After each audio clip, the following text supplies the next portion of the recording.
Oh, tinatanong niyo ako kung anong opinion ko. Ako nga. Tapos gayon ngayon magagalit kayo. Tinatanong niyo ako, sabi ko ordinaryong mamamayan ako. All we can do is let's support the government.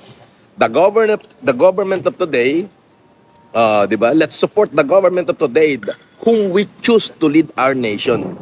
Yes. Tinatanong niyo ako ngayon, kung ako yung presidente, puta ka, bubulihin mo yung Pilipino dyan sa West Philippine Sea. Yung ambassador ng China dito na patatawag ko sa Malacanang, gugulpihin ko yun. Oo, ganun lang kasimple, di ba? Kaso hindi ako presidente. Boss, ano masasabi mo sa Pogo? Nako, sino ba pa si Muno niyan? Di ba si Harry Roque? Alam mo, ang masasabi ko sa Pogo, bawat pangulo, bawat gobyerno, may kanya-kanyang pananaw yan. Okay? May kanya-kanyang pananaw. Depende kasi kung saan gagamitin. Kung yung sanang Pogo, kasi itinayo yan, kung hindi ako naniniwala, pinapasok ng Pangulong Duterte yan dahil kailangan natin ng pera nung panahon ng pandemic. Yes. COVID noon, COVID-19, during the heights of COVID-19, okay, there is no income coming to the government. Everything is paralyzed.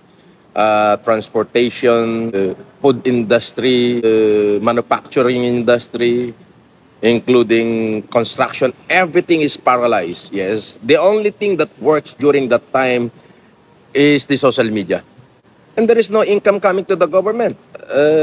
The President Duterte asking help, seeking help from different countries, seeking assistance.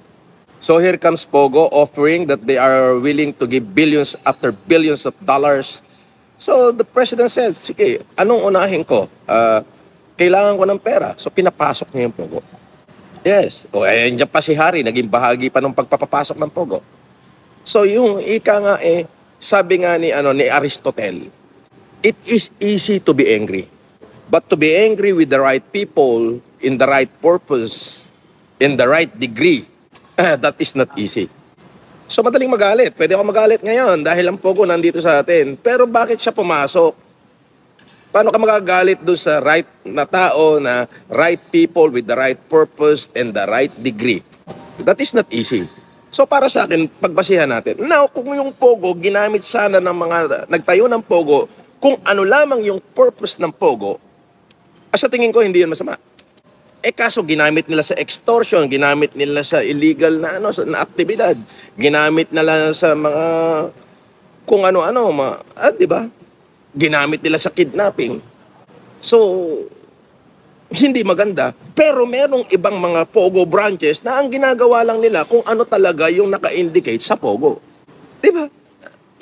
Sa akin ito opinion ko lang kasi bago ako magsalita, bago ako mag-conclude, bago ako tumulong or bago ako humindi or bago ako gumalaw, pinag-aaralan ko tama ba yung tutulungan ko. Katulad ng pandemic. Pinamilian ko, asawa ko ba o yung taong bayan? Pinili ko yung taong bayan. Sabi ko, pagka tumulong ako, mawawala yung asawa ko. Pagka hindi ako tumulong, yung asawa ko nasa akin, maraming taong magugutom.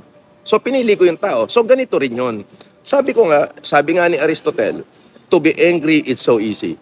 But to be angry with the right people, with the right purpose, at the right time, in the right degree, that is not easy. Si Aristotle may sabi niya. So kung yung Pogo ay ginamit talaga kung ano lamang yung trabaho ng isang Pogo, let's say ano ba trabaho ng Pogo, ay di yung mag-invite ng mga foreign player ng casino. Kung ginawa nila, kung ano lang yung purpose na nasa papel nila, ay wala akong nakikita problema. And in fact, it really gives billions to the government, billions of taxes. Which is tama naman na pinapasok ng Pangulong Duterte dahil kailangan ng pera ng gobyerno ng mga panahon na yun, panahon niya. Wala tayo, there is no income coming to the government. Puta ako nga, sarili kong pera, inubos ko na para makapagbigay lang ng ayuda sa ating mga mamamayan, kahit kalabasa at bigas. Yes. Now, umabuso yung Pogo. Ginamit nila yung Pogo sa hindi maganda. Katulad nung may kidnapping daw. Kasi I didn't witness myself.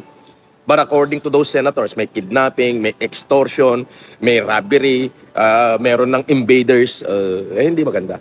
So baka nagamit lang yung word na Pogo, ginagamit nila as fortress ng mga illegal activity. Pero siguro, meron talagang Pogo na yung Pogo na Philippine Offshore Gaming Operation na ginagamit nila yung kanilang lisensya na talagang kung ano lang yung trabaho ng isang pogo. So, yun ho yung sinasabi ko. And then, ang sa akin na lang dyan, kung ano man yung maging desisyon ng gobyerno with regards to pogo, edi bahala sila. Let them do it.